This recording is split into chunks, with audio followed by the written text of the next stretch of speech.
తమకు వారసత్వంగా వచ్చిన పొలానికి వెళ్లేందుకు దారి ఇవ్వకుండా ఇబ్బందులకు గురిచేస్తూ కత్తితో దాడికి పాల్పడ్డారంటూ తమ్మిరెడ్డి ఉమా అనే మహిళ ఆరోపించారు.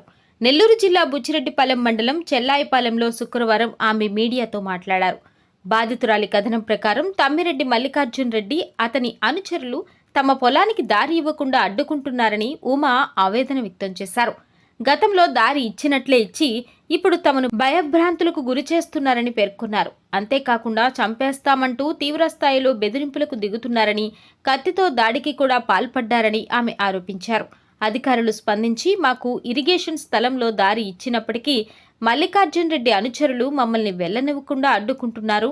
ప్రాణభయంతో ఉన్న మాకు ఉన్నతాధికారులు స్పందించి తగిన న్యాయం చేయాలి. ఈ ఘటనపై అధికారులు తక్షణమే స్పందించి తమకు రక్షణ కల్పించడంతో పాటు పొలానికి వెళ్లేందుకు శాశ్వత దారి చూపి న్యాయం చేయాలని ఆమె డిమాండ్ చేశారు. మాది చల్లేపాలెం గ్రామం. నా పేరు తమ్మిరెడ్డి శరణ్య. మా అమ్మ అయిన తమ్మిరెడ్డి ఉమా మాకు మా నాన్నగారి నుంచి 3 ఎకరాల పొలం వచ్చింది. ఆ పొలంలోకి వెళ్ళడానికి దారి కోసం PGRS లో పెట్టుకున్నాము. ఇరిగేషన్ స్థలంలో మాకు దారిని చూపించారు. కానీ మా పెదనాన్నైన తమ్మిరెడ్డి మల్లికార్జున, వాళ్ళ భార్య తమ్మిరెడ్డి మాధురి, తమ్మిరెడ్డి దేవ, తమ్మిరెడ్డి తేజ, మా నాన్నమ్మ అయిన తమ్మిరెడ్డి సుబ్బమ్మ మా పైన దాడికి దిగి మా అమ్మని తమ్మిరెడ్డి తేజ అనే వ్యక్తి చేతిని నరికేశాడు. దీని మీద మేము స్టేషన్కి వెళ్ళి కేసు పెడితే కేసు నమోదు చేశారు. కానీ ఎటువంటి యాక్షన్ తీసుకోలేదు సార్ వాళ్ళు. బెయిలబుల్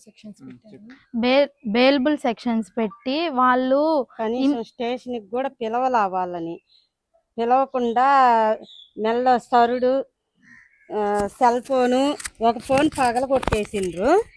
ఒక ఫోన్ ఏమంటే వాళ్ళు తీసేసుకున్నారు. అవి చెప్తే అసలు FIRలో వాటిని ఎంటర్ చేయలా. ఈసారి కానీ వస్తే ఇప్పుడు నరికి పంపించేసినాము. ఈసారి కానీ వస్తే చంపేస్తాము. ఎవరికి చెప్పుకుంటారో చెప్పుకోపోండ్రి. మాకు కమలాకర్ రెడ్డి ఉండు, కమలాకర్ రెడ్డి చూసుకుంటాడు మమ్మల్ని అని చెప్పేసి మమ్మల్ని బెదిరించి బుచ్చి రౌడీ షీటర్లను తీసుకొచ్చేసి ప్రతిరోజు మా కయ్య దగ్గర గోసబెట్టేసి మమ్మల్ని కైలో దిగనీయకుండా మమ్మల్ని భయపెట్టేసి నైట్ కూడా మేము ఇంట్లో ఉండేదానికి మాకు భయం అయిపోతుంది. ఫస్ట్ నుంచి తెలుగుదేశం పార్టీలో లేడు. ఏ పార్టీ వస్తే ఆ పార్టీ లేకొస్తాడు. నేను ఇప్పుడే పార్టీ ఉంటే ఆ పార్టీ లేకొస్తాడు. నేను టీడీపీ నాయకుడిని. నేను 25 సంవత్సరాల నుంచి 30 సంవత్సరాల నుంచి టీడీపీలో ఉండాలని చెప్తున్నాడు. అన్ని అబద్ధాలు. ఏ పార్టీ వస్తే ఆ పార్టీలో తిరుగుతాడు. 13 సంవత్సరాల అమ్మాయిని పెళ్లి చేసుకొని ఆ అమ్మాయికి భాగం ఇచ్చే దానికోసము ఇప్పుడు మా ఆస్తిలో భాగం అడిగి మా కయ్యలోకి పోయే దారి తీసేసి మమ్మల్ని కైలో దిగనీయకుండా SE sir, DE sir, AE sir, లస్కర్ సారు అందరు వచ్చి కయ్య దగ్గరికి వచ్చి సర్వే వచ్చిండు, మండల సర్వే సార్ వచ్చిండు. అందరు వచ్చి కొలిసి పట్టా తీసేసి అది ఇరిగేషన్ కాలువ స్థలంలో మాకు తాగట్రు, దున్నుకుండేదానికి తాగట్రు, మనుషులు పొయ్యేదానికి దీంట్లో మీకు దారి చూపించినాము అని చెప్పేసి మాకు అన్ని కాగితాలు ఇచ్చిండ్రు. ఎస్సీ సార్ ఇచ్చిండు, MRO సార్ ఇచ్చిండు, ప్రతి దగ్గర మాకు ఇచ్చిండ్రు. ఎమ్మెల్యే ప్రశాంత్ అమ్మ దగ్గరికి నేను వెళ్ళి చెప్తే వాళ్ళ దారి వాళ్ళకి ఇచ్చేసేయి, వాళ్ళతో నీకొద్దు, వాళ్ళ ఆడపిల్లకాయలు వాళ్ళ జోలికి పోవద్దు, నువ్వు ఇది నీకు పద్ధతి కాదు అని చెప్పింది. నేను టీడీపీలో ఉండాను, ప్రశాంత్ అక్క గారు నాకు న్యాయం చేయండి, చంద్రబాబు నాయుడు గారు నాకు న్యాయం చేయండి, నారా లోకేష్ అన్న నాకు న్యాయం చేయండి అని అబద్ధాల మాటలు చెప్పుకుంటా నిన్న వచ్చేసి తప్పుడు రిపోర్టు మా మీద ఇచ్చి మా కయ్యలోకి నేను నా బిడ్డలు పోతుంటే పోనీయకుండా అడ్డుకొని ఎట్లాగ పడితే అట్లాగా గలీజు మాటలు అడిగి మా మీదికే వచ్చి కాలువలో పడేసి మమ్మల్ని కొట్టి నోటికొచ్చిన విధంగా మాటలు అడిగి మళ్ళీ ఓళ్ళే ముందు మాకంటే పొయ్యేసి మా మీదే కంప్లైంట్ పెడుతున్నారు. బుచ్చి రౌడీ షీటర్లు. ఒక అబ్బాయి పేరు అయితే జగదీషు. మేము పట్టుకున్నాము. ఆ అబ్బాయిని అడిగితే వాళ్ళు పిలిస్తే మేము వచ్చినాము, ఇట్లాగా మిమ్మల్ని చంపేయమని చెప్పి 10 లక్షలు డీల్ మాట్లాడుకున్నారు. మిమ్మల్ని చూస్తే అలాంటి వాళ్ళు కాదు అని చెప్పేసి మేము వెళ్ళిపోయినాము అని చెప్పేసి వాళ్ళు అంటున్నారు. 3.5 ఎకరా ఇచ్చారు, మాకు 3 ఎకరాలు ఇచ్చారు. ఆ 1/2 ఎకరా ఏమంటే మా మామయ్య నా తదనంతరం తీరిన తర్వాత ఇద్దరికి అని చెప్పిండు. ఆయన సొంతంగా 1/2 ఎకరా అమ్మేస్తుంటే మా భర్త శివప్రసాద్ ఆ రోజు 7,75,000 పెట్టి కొనుక్కున్నాడు. కొనుక్కున్న దాన్ని గిఫ్ట్ అని చెప్పేసి పెట్టిండు.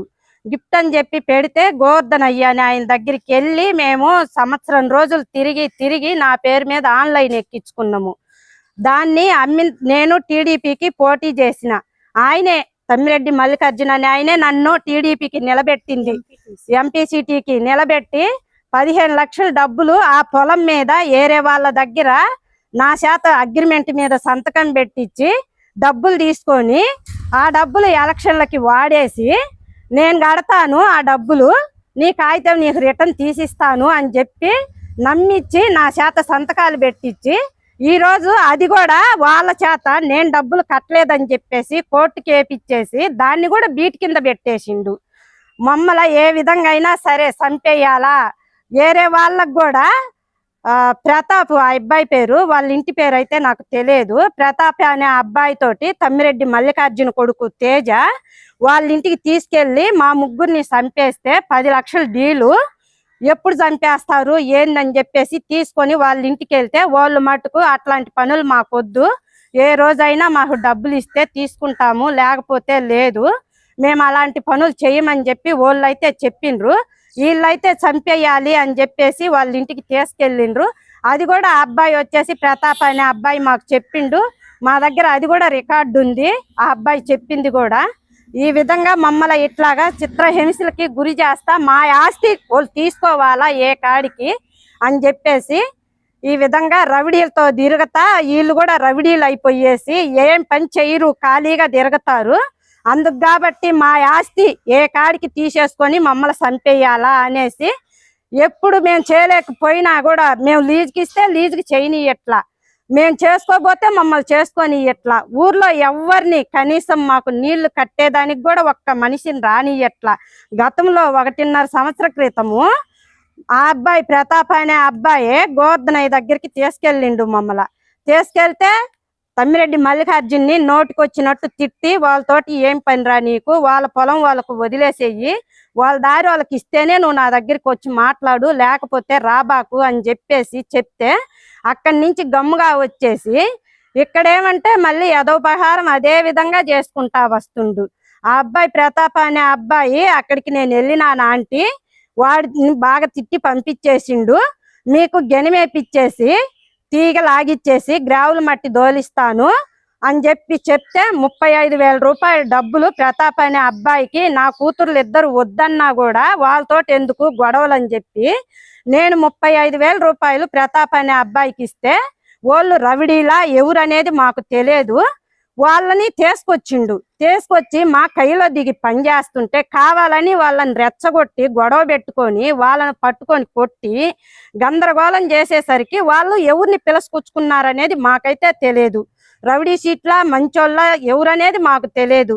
వాళ్ళందరూ వచ్చిన తర్వాత వాళ్ళ మీద వీళ్ళు దాడికి దిగేసరికి వాళ్ళు కూడా ఊరి మీదకి పరిగెత్తేసి గొడవ జరిగితే వాళ్ళకి ఎవరికి సీమంత దెబ్బ తగల్లా. అయినా కానీ నన్ను నా కూతుర్ని రిమాండ్కు పెట్టేసి 14 రోజులు మమ్మల్ని రిమాండ్లో పెట్టేసిండ్రు.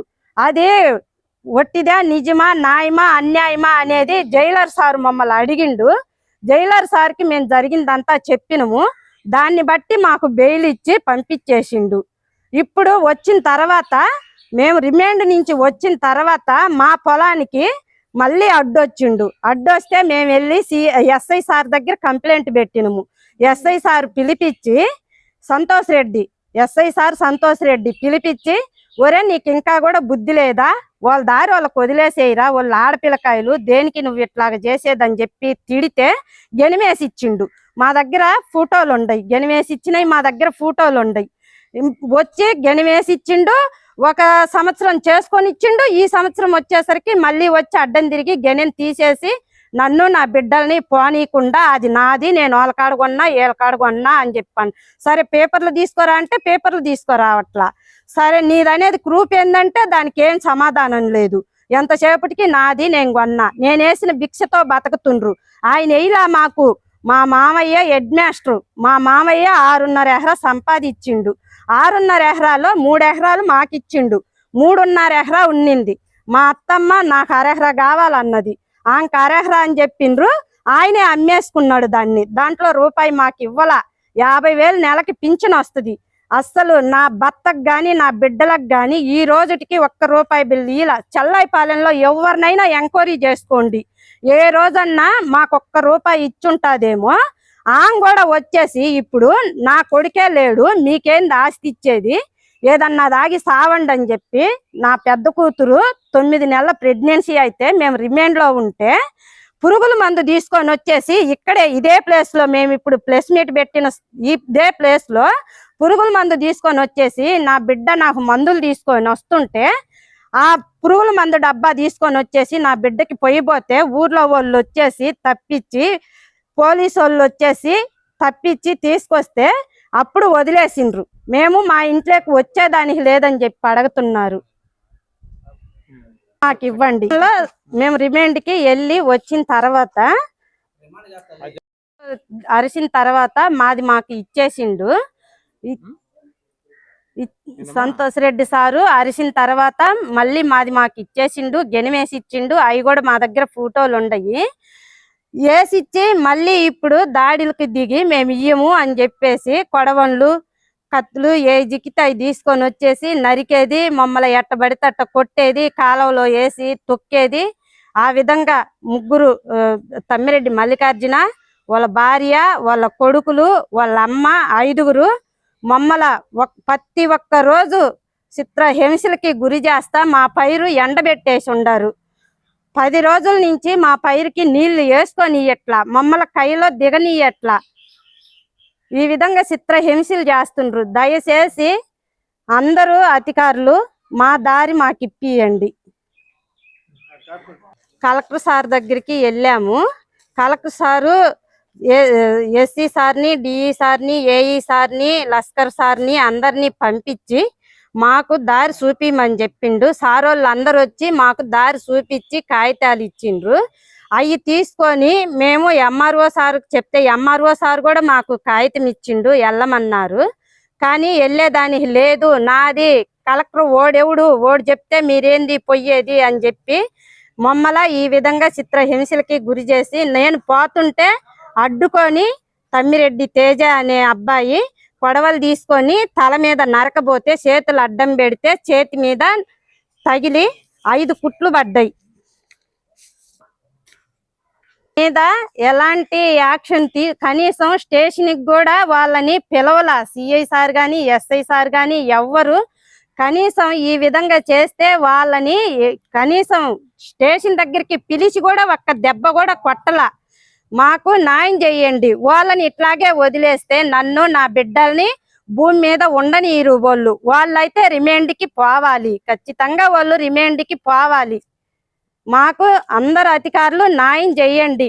ఎమ్మెల్యే ప్రశాంతమ్మ గాని, ఎవరైనా నారా చంద్రబాబు నాయుడు గాని, నారా లోకేష్ అన్న గాని, ప్రతి ఒక్క రాజకీయ నాయకులు గాని, పవన్ కళ్యాణ్ అన్న గాని, ప్రతి ఒక్కరు దయచేసి నాకిద్దరు ఆడబిడ్డలు, మాకెవ్వరూ లేరు, మేము ఒక అనాథుల్లాగా బతుకుతున్నాము, మాకెవ్వరూ లేరన్న ధీమాతోటి ప్రతి ఒక్క రోజు వచ్చి మా పైన పడి కొట్టేది, దాడి చేసేది, ఒక్కరిని కూడా మా కయ్యలో పని చేసేదానికి రానియకుండా వచ్చిన వాళ్ళని మిమ్మల్ని రిమాండ్కు పంపిస్తానని చెప్పి బెదిరింపులకి దాడి చేసి ఎవరిని మా కయ్యలోకి రానియట్లా. దయచేసి మాకు న్యాయం చేయండి. ఈ వీడియో గురించి మీ అభిప్రాయాన్ని కామెంట్ రూపంలో తెలియజేయండి. అలాగే లైక్ మరియు సబ్స్క్రైబ్ చేయండి.